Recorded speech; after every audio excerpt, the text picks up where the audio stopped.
எல்லாருக்கும் வணக்கம். என் பேர் திருத்துவராஜ். நான் கரும்பத்தம்பட்டி பக்கத்தில் வாகரம்பாளையம் பகுதியில் விவசாயம் பண்ணிக்கிட்டு இருக்கேன். கத்திரியும் பச்சை மிளகாயும் விவசாயம் பண்ணியிருக்கோம், 1 ஏக்கருங்க. இதில் பார்த்தீங்கன்னா ஆரம்பத்துலேருந்து நம்ம இந்தியா குரோ மட்டும்தான் பயன்படுத்தியிருக்கிறேன். அடியில் பவஸ்டா போட்டிருக்கோம். 1 ஏக்கருக்கு ரெண்டு பாக்கெட்டுங்க, 4 கிலோ போட்டிருக்குது.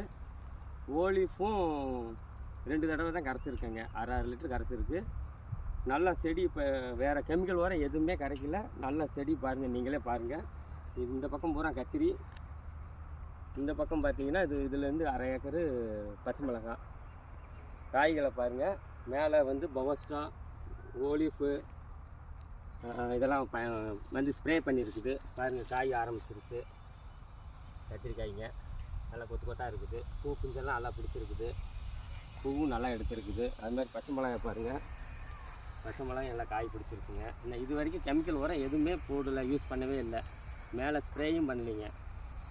நல்லா இருக்குது. அதனால் விவசாய பெருமக்கள் எல்லோரும் நம்ம இந்தியா குரோ மருந்தை வாங்கி பயன்படுத்துங்க. நல்ல ஒரு ரிசல்ட்டு எடுக்கலாங்க. வணக்கம்.